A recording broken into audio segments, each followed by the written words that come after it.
우리가 오늘 마태복음 2장 말씀과 누가복음 2장 말씀인데요. 이 말씀 역시 성경에서 아주 설교를 잘 안 하는 그런 본문 중에 하나입니다. 이 말씀은 특별히 예수님의 잃어버린 어떤 의미에서 다루지 않는 한 30년의 삶에 대한 것을 다루고 있습니다. 예수님께서 탄생하신 그 일에 대해서 우리가 살펴보았습니다만 마태복음과 누가복음에 기록이 되어 있습니다. 조금 다른 각도에서 썼지만, 그러고 난 뒤에 예수님께서 공생애를 시작하실 때까지 몇 번 성경에 등장, 특별히 복음서에 등장하는데 거의 등장하지 않습니다. 특별히 예수님이 12살 되었을 때에 성전에 올라가서 아까 조금 전에 읽었던 누가복음 마지막에 있는 그 말씀처럼 율법 선생님들과 서로 토론했다는 그 얘기 이후로 12살부터 30살까지 약 한 17년의 세월을 성경은 침묵하고 있습니다. 그래서 예수님께서 17년 동안 뭐 하셨을까 싶어가지고 오만 소설을 쓰는 사람들이 많습니다. 그때 뭐 어떤 사람들은 예수님이 뭐 인도에 가서 부처님한테 배웠다 뭐 이런 소리 하는 사람도 있고요. 뭐 희한한 그 소설을 쓰는 사람들이 있습니다. 그 소설 쓰는 건 대한민국의 언론의 자유가 보장되어 있고 아무나 자유를 쓸 수 있는 거지만 사실 그러나 그건 별로 근거가 없다는 사실을 우리가 알아야 됩니다. 뭐 예수는 부처의 제자였다 이런 이 소리를 하는데 사실은 별로 사실과는 거리가 멉니다. 근데 성경이 왜 이 시기에 예수님의 삶에 대해서 침묵하고 있을까? 사실 성경은 예수님에 대해서 불과 그 공생애 3년간에 그 일어난 일들조차도 다 기록하고 있지 않습니다. 굉장히 셀렉티브하게 아주 선택적으로 몇 가지만 기록하고 있는 것입니다. 요한복음 21장, 요한복음 22장까지 있는데 그 21장에 보면은 이런 말씀이 있습니다. 예수께서 행하신 일이 이 외에도 많으니 만일 낱낱이 기록된다면 이 세상이라도 이 기록된 책을 두기에 부족할 줄 아노라. 물론 과장법입니다. 뭐 이 세상에 다 어떻게 뭐 그렇게 많겠습니까만은 예수님께서 행하신 일을 기록한 것보다는 훨씬 더 많은데 다 기록하지 않고 하나님의 구원의 계시를 드러내는데 꼭 필요한 말씀만 기록했다 이 말입니다. 만약에 오만 거 다 기록했다면은 뭐 예수님 화장실 다녀온 거 이런 거 다 기록했다면 성경 두꺼워서 못 읽는 겁니다. 그렇죠? 그래서 꼭 필요한 것만 기록을 했다 이렇게 생각하시면 될 것 같아요. 성경은 역사적 내용이 담겨 있지만 역사 교과서는 아니고 과학적인 내용이 들어있지만 과학책은 아니다. 교육학적인 내용도 들어있지만 교육학책 아닙니다. 하나님께서 사람들을 구원하시려는 구원의 계시를 담고 있는 책이다. 그러다 보니까 성경이 여러 기자들에 의해서 기록이 되었는데 이 기자들마다 쓰는 사람들마다 다른 각도에서 쓴 걸 볼 수가 있습니다. 그래가지고 하나님의 구원의 계시를 완성해 간다. 이렇게 볼 수가 있습니다. 우리가 오늘 사복음서 중에서도 마가복음과 요한복음에는 예수님의 어린 시절 탄생에 대해서는 전혀 기록하고 있지 않습니다. 바로 예수님의 공생에 대한 얘기부터 시작을 하는 걸 볼 수가 있습니다. 특별히 요한복음을 보게 되면 요한복음이 총 22장까지 있는데 그 중에서 절반 이상이 예수님의 마지막 일주일 못 박히시기 직전 이 일주일 그 기록하는데 거의 성경의 22장의 전체의 한 60, 70%를 일주일 그 기록하는데 다 쓰고 있습니다. 이게 무슨 얘기입니까? 성경이 이 기록한 사람이 성령께서 이 계시를 주실 때 사람마다 기자들마다 드러내시기는 그 계시의 측면이 달랐다는 것입니다. 그래서 우리가 이런 것을 감안해서 이 복음서를 읽는 것이 복음서를 이해하는 데 도움이 된다는 사실을 기억을 해야 됩니다. 자, 그렇다면 우리가 이미 살펴본 것처럼 예수님의 탄생과 어린 시절에 대해서는 성경의 마태복음하고 누가복음에만 나와 있습니다. 특별히 그 탄생에 대해서 우리가 지난 성탄절에 살펴보았습니다만은 마태복음과 누가복음이 조금 다른 각도에서 예수님의 탄생을 조망하고 있는 것을 볼 수가 있습니다. 왜 서로 이렇게 다르게 기록할까? 중요한 이유가 있습니다. 그것은 성경을 기록한 사람의 성품이나 배경이나 또 하나님께서 그를 통해서 드러내시고자 하는 바가 다르기 때문입니다. 글이라고 하는 것이 스타일이라는 게 있어요. 글 스타일. 저도 글을 늘 쓰는 사람입니다만은 글을 쓰는 사람의 스타일이 있습니다. 외모가 다 다르고 성격이 다 다르듯이 글을 쓰는 게 달라요. 처음에는 별로 글을 안 쓰는 사람 잘 모르는데 한참 쓰다 보면 자기도 모르게 자기 스타일이 있어가지고 아무리 많은 책을 써도 자기 글을 누군가 한 패러그래프만 뺏기면 금방 합니다. 딸기, 이건 내 글인데 가다가 마치 뱀을 밟은 듯한 그런 움찔함을 느끼게 됩니다. 왜냐? 자기 스타일이 있어요. 평소에는 잘 모르는데 다른 글 속에서 자기 글을 딱 보면 금방 확 닿습니다. 그래서 표절을 찾아내는 겁니다. 그 많은 책 중에 어떻게 찾아내나? 근데 자기 글은 찾아낼 수 있다. 그렇다고 글의 내용이 기자들에 따라서 뭐 크게 달라지지는 않습니다. 어떤 사람은 성경에 기록하지 않은 사건을 다른 사람은 기록하기도 하고, 어떤 사람은 자세히 기록한 것을 어떤 사람은 가볍게 언급하고 지나가기도 하는 겁니다. 하지만 성경의 내용을 가장 좌우하는 것은 성경 기자가 누구를 대상으로 그 성경을 기록했느냐 하는 것이 성경을 가장 다르게, 같은 사건을 다르게 기록하는 가장 중요한 이유다 하는 것입니다. 예를 들어서 마태는 유대인들에게 예수님이 유대인의 왕이요 메시아로 오신 분임을 증거하기 위해서 썼습니다. 그래서 거기서 유대인들을 설득하기 위한 유대인들에게 설득력이 있는 얘기들이 많이 나와요. 유대인들은 구약에 아주 익숙한 사람들입니다.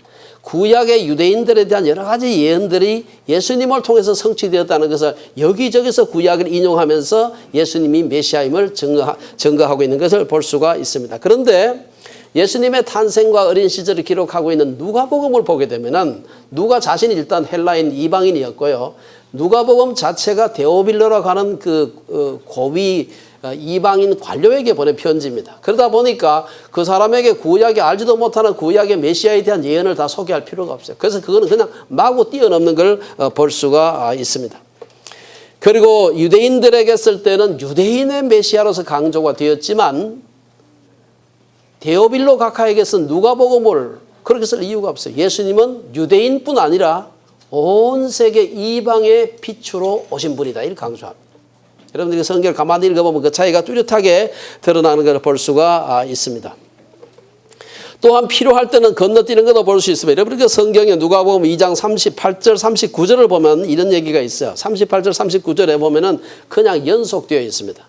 거기 뭐 동그라미 해가지고 문단이 바뀐다 그런 표시도 없어요. 거기 보면은 마침 이때에 나와서 하나님께 감사하고 예루살렘의 속량을 바라는 모든 사람에게 그에 대하여 말하니라. 39절에 주의 율법을 따라 모든 일을 마치고 갈릴리로 돌아가 본 동네 나사렛에 이르니라.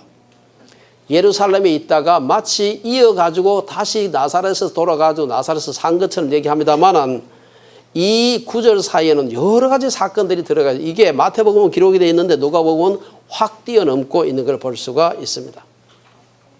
마태복음 기록을 보면은 예수님께서 성전에 올라갔다가 나사렛에 정착하는 그 사이에 헤롯이 영아들을 살해한 그 사건도 들어가고요. 그리고 그 사이에 보면은 동방 박사가 찾아온 것도 그 사건이 그 속에 들어가 있습니다. 애굽으로 피난 갔다가 한참 있다가 헤롯이 죽고 난 뒤에 애굽에서 돌아오는 사건도 그 사이에 일어나는 일입니다. 이 모든 것이 구약에 예언되어 있는 것인데 구약에 관심이 많았던 유대인들에게 쓴 마태복음은 이걸 기록할 필요가 있지만 데오빌로 각하와 같이 이방인 관료에게 쓸 때는 그런 걸 쓸 필요가 없는 거죠. 그냥 그래서 훌쩍 뛰어가지고 바로 나사렛으로 돌아가서 거기 정착했다. 그런 얘기가 있는 것입니다.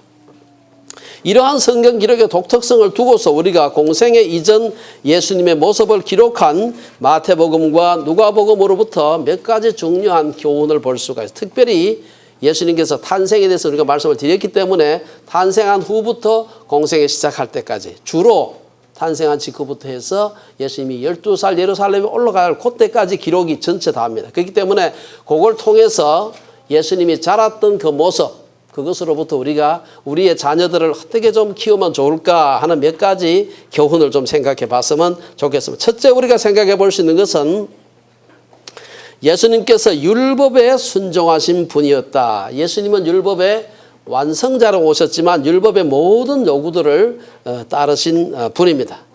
유대인 가족들은 아이를 낳은 후에 율법이 요구하는 몇 가지 의식이 있었습니다. 첫째는 할례라고 하는 의식이 있었죠. 모든 남자아이들은 생후 8일째 되는 날 성전에 올라가서 그 할례를 받고 그때 이름을 받습니다. 예수라 한다 이렇게 이름을 받습니다. 이 할례라고 하는 것은 유대인이 이방인들과 분리되어 있다는 그러한 하나의 상징적인 의식입니다.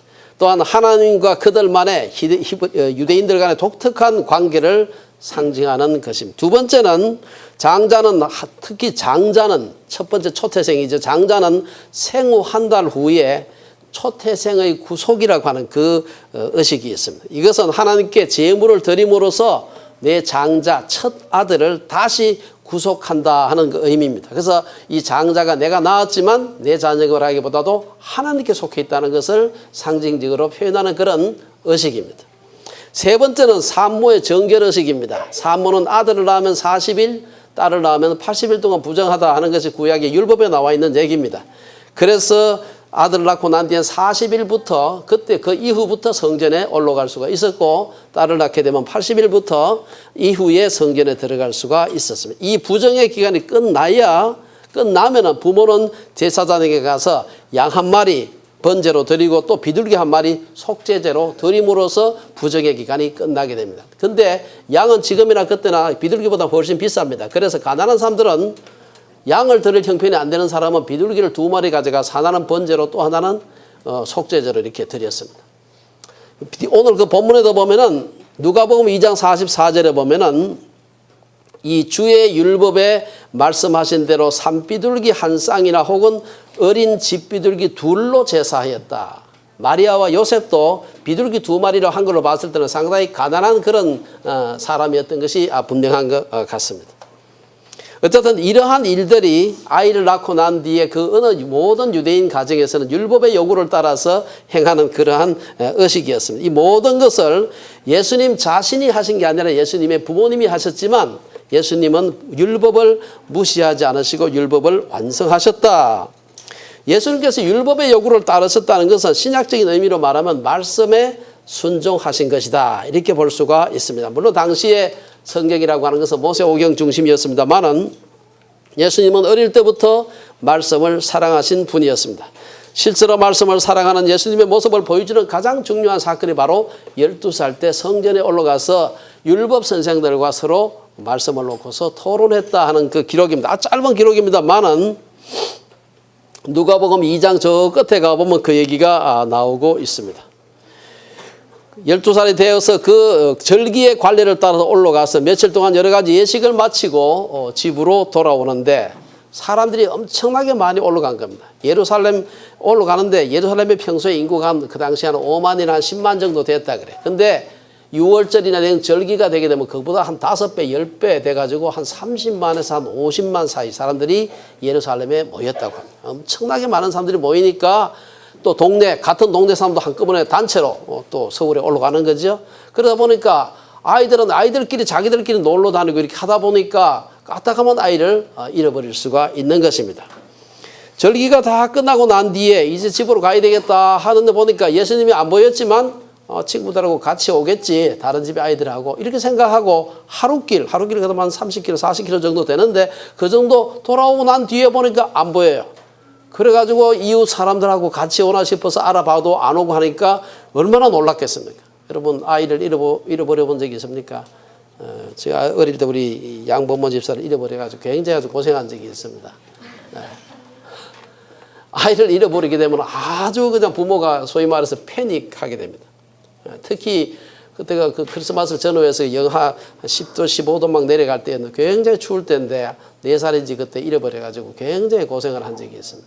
부모들이 얼마나 놀랐겠습니까? 그래가지고 부랴부랴 다시 하루길을 달려왔는데 그 길을 요즘 좀 차 타고 가는 게 아닙니다. 걸어가는 거예요. 다시 막 달려가서 예루살렘에 갔는데 요즘처럼 무슨 미아 신고센터가 있는 것도 아니고 그런 전혀 없는 겁니다. 그래서 그냥 발로 걸어가지고 나누어서 당신은 뭐 예루살렘 동쪽만 찾으시고 나는 이쪽 찾을게. 둘이 서로 열심히 찾다가 사흘 만에 성전에서 찾았는데 거기에서 예수님께서 율법 선생들과 더불어서 율법을 서로 주거니 받거니 하면서 묻기도 하고 대답도 하고 하는 걸 보게 된 것입니다.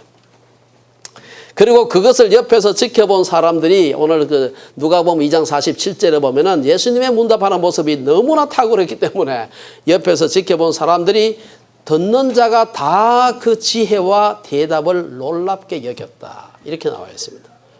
사실 요새로 말하면 12살 난 아이가 신학교 교수님하고 앉아가지고 서로 성경과 신학에 대해서 논쟁을 한다. 이 사실 보통 일이 아니죠. 우리가 이 한 구절을 통해서 예수님의 부모들이 늘 자녀들에게 말씀을 사랑하고 가르치는 삶을 살았다는 것을 볼 수가 있습니다. 여러분 집에서 가정예배를 드리는 분들 애들이 뭐 근데 뜻을 잘 모르기도 하고 때때로는 뭐 가정예배 드리는데 꾸벅꾸벅 혼자 졸기도 하고 안 하겠다고 그렇게 생떼를 부리기도 하고 그런 일이 많이 있습니다. 그럼에도 불구하고 아이들에게 성경을 가르치는 것이 필요하다. 어릴 때부터 말을 배우기 전이라도 아이들에게 성경을 읽어주고 가르쳐주는 것이 필요합니다. 어떤 사람이 랍비를 찾아와서 어떻게 해야 자녀를 잘 가르칠 수 있습니까? 랍비가 일찍부터 가르치십시오. 일찍부터 가르치십시오. 그런데 어떤 부인이 자기 2살 난 아이를 데리고 와서 이 자녀를 언제부터 가르치면 좋을까요? 그러니까 당신은 아쉽게도 2년 늦었습니다. 그런 얘기를 했답니다. 구세군의 창시자 윌리엄 부스의 부인 캐서린 부스는 8명의 자녀를 모두 아주 잘 키웠는데 그 사람들이 그 비결을 물었을 때 마귀가 와서 나쁜 생각을 넣기 전에 하나님 말씀을 먼저 넣어 주었기 때문이다. 아주 간결하게 얘기를 했다고 합니다. 예수님처럼 일찍 아이들에게 말씀을 가르치는 우리 부모님들 되시기 바랍니다. 두 번째, 예수님이 어떤 분이었는가? 성전을 사랑하신 분이었다.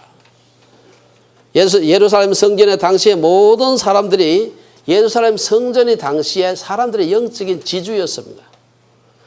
예수님은 어릴 때부터 이미 성전 중심의 신앙을 가진 분이었습니다. 그래서 그를 찾아온 부모에게 어떻게 내가 당연히 아버지 집에 있을 줄 아셔야 되지 사흘이나 찾고 난 뒤에 성전에 오셨냐 하고 이렇게 얘기하는 걸 볼 수가 있습니다. 예수님은 나이가 어렸지만 성전을 가리켜서 내 아버지의 집이다. My father's house.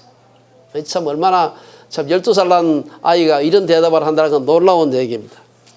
예수님의 성전 중심의 신앙은 오늘날로 말하면은 교회 중심의 신앙이다 이렇게 할 수가 있습니다. 물론 여기서 말하는 교회는 건물 교회가 아니라 예수 그리스도의 몸으로 그의 이름으로 모인 성도들의 모임이라고 할 수 있습니다. 사실 오늘날 많은 사람들이 교회를 건물이라고 생각함으로 인해서 생기는 많은 문제들이 있습니다. 또 큰 교회 지을 때 예루살렘 화려한 성전을 자꾸 예를 드는 그런 분들도 헌금을 독려하기 위해서 그럴 때가 있는데 이것은 굉장히 잘못된 것입니다. 우리 주빌리 채플은 우리가 소유하고 있는 건물은 하나도 없지만 저는 아주 좋은 교회라고 그렇게 믿습니다. 필요할 때 교회 건물을 갖는 것은 나쁘지 않지만 건물이나 조직이 신앙의 중심이 되어서는 안 되는 거죠. 저는 지금까지 학자의 삶을 살다가 늦게 우리 교회 우리 주빌리 채플을 시작해서 자원봉사지만 목회자로서의 경험을 하고 있습니다. 제가 교회를 시작한 지 불과 지금 5년 반, 6년도 채 되지 않았습니다만은 교회를 하면서 느끼는 아주 놀라운 점이 있습니다. 저도 예수 믿는 집안에서 태어나서 유아세례 받고 자란 사람인데 교회를 아주 그냥 삶의 일부로서 늘 옆에 두고 산 사람이에요. 그럼에도 불구하고 제가 나이가 들어서 목회를 하면서 이 교회를 보니까 정말 신비하다. 사람들이 모여서 서로 싸우기도 하고 서로 뭐 분열도 하고 때때로 사기꾼도 있고 바람 피는 사람도 있고 오만 개 다 있는 교회임에도 불구하고 그게 거룩하다는 얘기가 아니라 그런 사람들을 모아서 하나님의 역사가 일어난 이 교회가 놀라운 겁니다. 그래서 우리가 마구 교회 욕하면 안 돼. 물론 교회 비리가 있을 수도 있고 잘못 있을 수 있는데 그런 건 고쳐야 되고 지적해야 되지만 교회에 대한 사랑과 애정이 필요합니다. 우리는 자녀들에게 이 신비로운 교회를 사랑하는 법을 가르치는 것이 필요합니다. 우리 주빌리 채플만 사랑하는 것이 아니라 그리스도의 몸으로서 이 보편 교회를 사랑하는 것이 필요합니다. 우리 교회의 중요한 특징 중 하나가 모두가 교회를 섬기는 사람이라는 점입니다. 어른들도 섬기고 아이들도 섬기고 아이들이 사실은요 같이 우리가 예배 드리는 건 물론 우리가 여러 다른 이유도 있습니다만은 어른들이 교회를 섬기면서 어떻게 수고하고 희생하는가 애들 봐야 됩니다. 그래야 자기들도 커서 당연히 헌금할 줄 알고 당연히 교회를 위해서 희생할 줄을 안다 이렇게 볼 수가 있습니다. 사실 우리 교회에서 장학금을 받는 몇 분 제외하고는 사실 사례받는 사람이 없죠. 하지만 장학금 받는 사람들만 일해서는 안 됩니다. 몸이 불편하신 분이나 아주 어린아이들 제외하고는 모두가 다 자기가 할 수 있는 일을 다 해야 됩니다. 좀 이따 우리가 예배 마치고 난 뒤에 제가 1년 동안 사람들이 누가 무슨 일을 할 것인지를 갖다가 아주 상세하게 처음 오신 분 제외하고 다 일을 어사인할 텐데 감독하지 못해요. 감독하려면은 한 사람 써야 됩니다. 돈 주고 써야 돼요. 그러면 교회가 좋지 않죠. 모두가 다 그거 보고 그냥 이거 보고 이게 내 일이네 하고 그냥 해야 되는 것입니다. 안 하면 할 수가 없어요. 안 하면 할 수가 없어요. 저는 가능하면 처음 오신 분들도 오신 지 오래 안 된 분들도 여러 가지 일에 함께 참여할 수 있기를 바랍니다. 혹 우리 주빌리 플랜에 성함이 들어가 있지 않더라도 자신이 공동체를 위해 살 수 있는 일이 없을까 생각하면서 자원하시고 하다못해 책상 정리하는 것도 필요해요. 그런 어른들의 모습들을 보면서 우리 아이들은 교회는 싸움하는 데가 아니고 섬기는 곳이구나 하는 것을 배워가는 것입니다. 저는 지난 연말 송구 영신 예배 우리 ICTC에서 우리 함께 드리고 난 뒤에 작년에 이어서 올해도 우리가 박성호 선교사님과 ICTC 총무하시는 분한테 참 그 얘기를 들었습니다. 자기가 그 많은 교회가 여기를 다녀갔는데 주빌리 채플만큼 깨끗하게 부엌 청소하고 전체 그 집회실 청소하고 방 청소하고 하는 팀을 본 적이 없다. 왜냐? 늘 여기서 그 청소했기 때문에 거기 가서 우리가 이렇게 할 수 있었던 거 일부러 보이기 위해서 한 게 아니지 않습니까?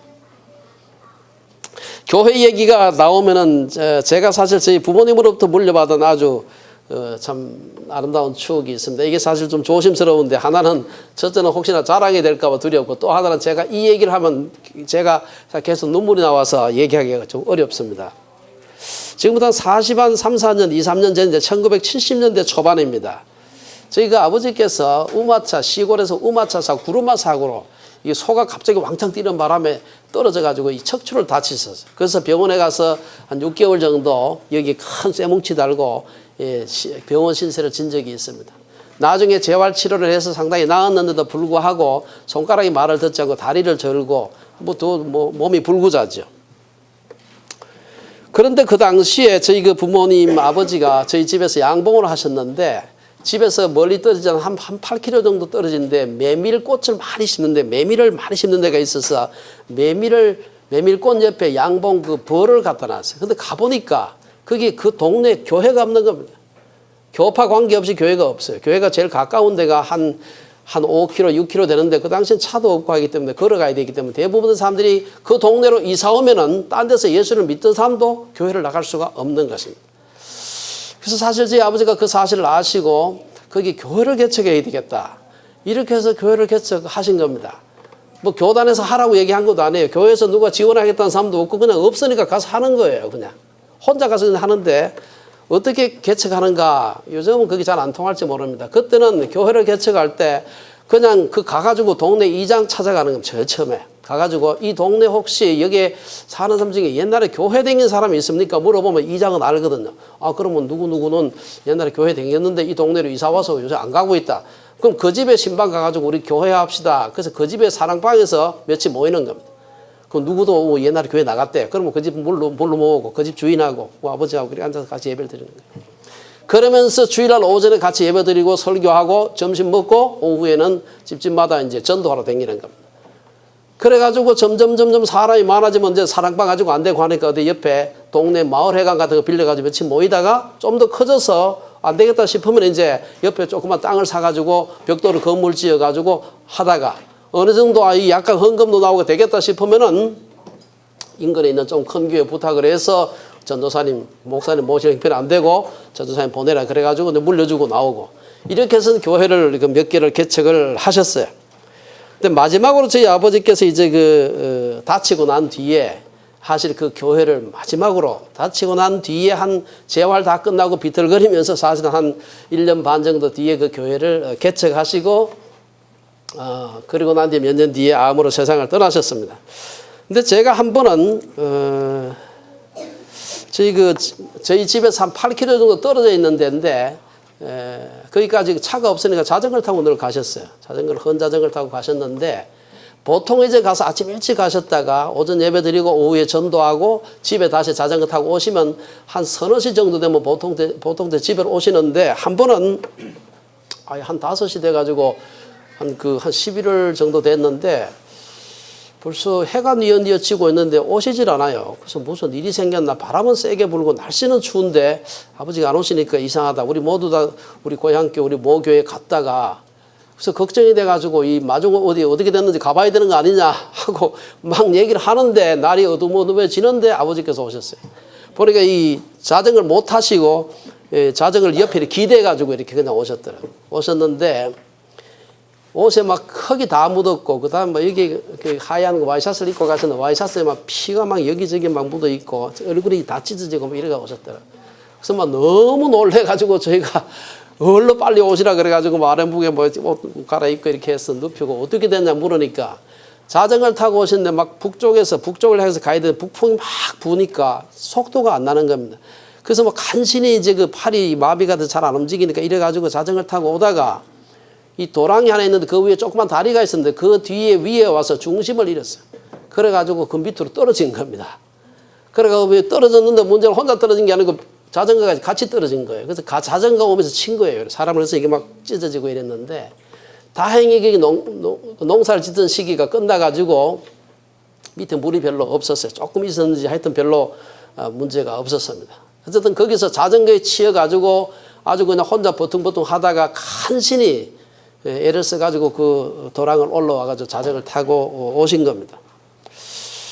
저는 저희 아버지가 피투성이가 돼가지고 자전거에 기댄 채 이 간신히 대문에 들어서시던 그 모습을 그게 40몇 년 전이니까 오래전의 얘기인데 잊어버릴 수가 없습니다. 수많은 여러 가지 그 추억들이 있습니다만 부모님하고 다 우리 모든 사람 다 그렇듯이 추억이 있지만 다른 추억들은 다 대충 희미해지고 많은 걸 잊어버렸는데 이거는 40몇 년이 지났는데 마치 HD 동영상처럼 아직도 선명하게 제 기억에 남아 있습니다.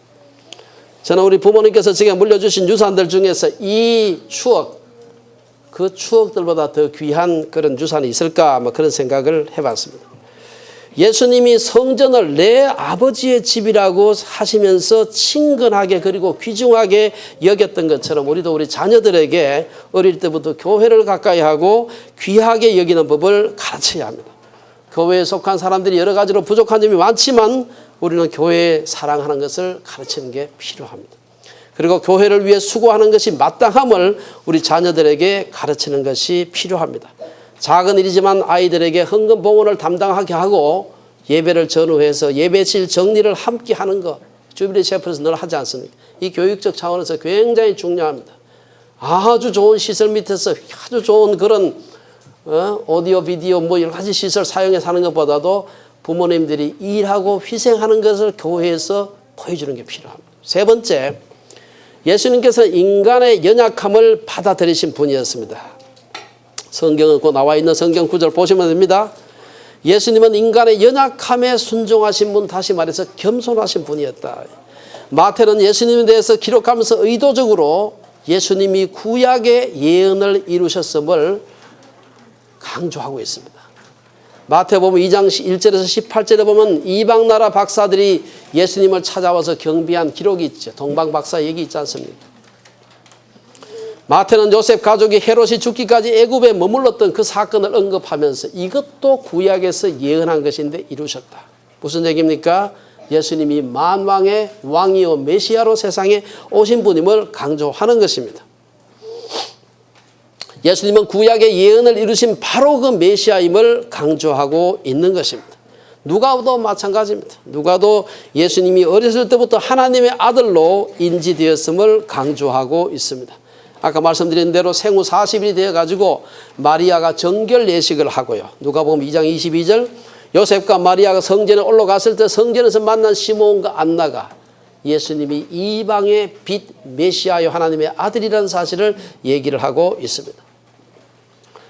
여기서 우리가 참고로 생각해야 될 것은 누가복음 2장 21절과 22절의 시차입니다. 21절에 보면은 이어진 말씀인데도 21절에 보면은 할례할 8일이 되매 그 이름을 예수라 하라. 예수라 하니 곧 잉태하기 전에 천사가 일컬음 바르라 하고 이어가지고 22절에서 뭐라고 얘기하면 모세의 법대로 정결 예식의 날이 참해. 무슨 얘기입니까? 할례 받거나 할례는 8일째 되는 날 받는 겁니다. 그리고 정결 예식은 그로부터 40일 뒤입니다. 이건 마리아의 정결 예식이에요. 이게 그냥 연결되어 있는 것 같은데 사실 여기 보면 시차가 한 달 이상 있는 것입니다. 이 두 구절은 이어져 있지만 시차가 있다는 사실을 기억을 해야 됩니다. 어쨌든 누가복음 2장 32절에 보면 시몬이 예수님을 이방을 비추는 빛이다 이렇게 노래합니다. 이것은 이사야 49장 6절을 인용한 말씀인데 유대인들은 구약의 모든 메시아에 대한 예언은 오직 유대인들만을 위한 것이다. 그렇게 생각을 했습니다. 그래서 메시아가 이방인을 포함한 모든 사람들에게 구원을 가져다 줄 것으로 생각하지 않았습니다.